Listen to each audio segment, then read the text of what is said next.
আধাৰ card দে আধাৰ কাৰ্ডটো দে তুমি অকণ আঁতৰি দিয়া না আধাৰ কাৰ্ডটো দে চাই পেলাওকচোন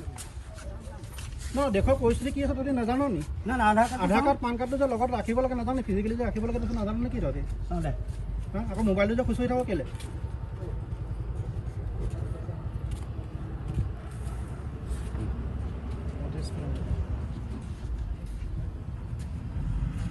লাহে মাতিবা ক'ত আছে এইটো আধাৰ কাৰ্ড তোৰ আধাৰ কাৰ্ড এড্ৰেছ নাই কথাবোৰ ঠিক কৰি আনিবি কাগজপত্ৰ ঠিক কৰি আনিবি কথা সেইটোৱে দেই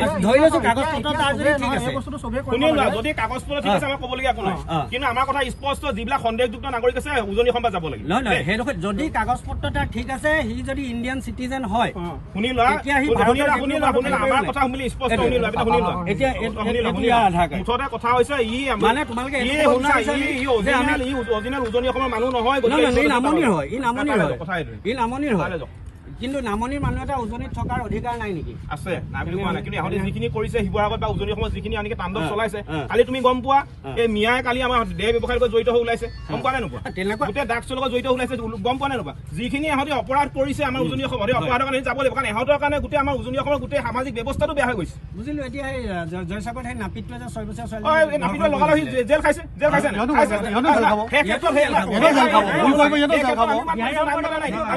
গতিকে তুমি এইধৰণে সম্প্ৰদায় বুলি কথা নাই আমাৰ নহয় এতিয়া বিহাৰী সম্প্ৰদায়ৰ ওপৰত অঁতৰাব নি তেওঁৰ কাৰণে বিহাৰীটোৰ কাৰণে আমি এইটো যুঁজি মেলি তাক জেলত ভৰোৱা নাই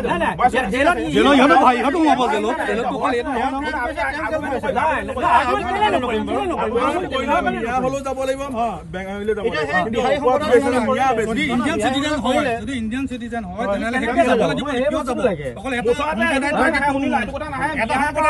মিয়াৰ কাৰণে উজনি অসমত অপৰাধ বৃদ্ধি হৈছে গতিকে মিয়া উজনি অসমত যাব লাগিব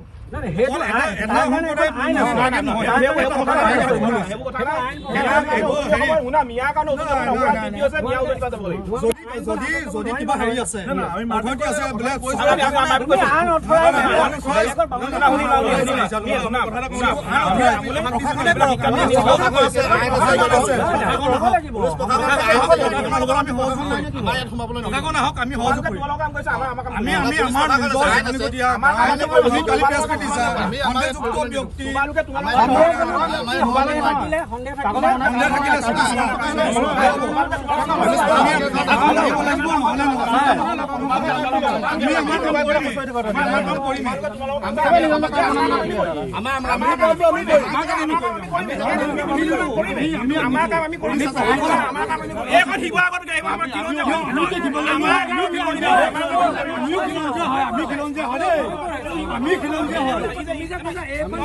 এখন বিল নহয় এখন আমি খিলঞ্জীয়া হয়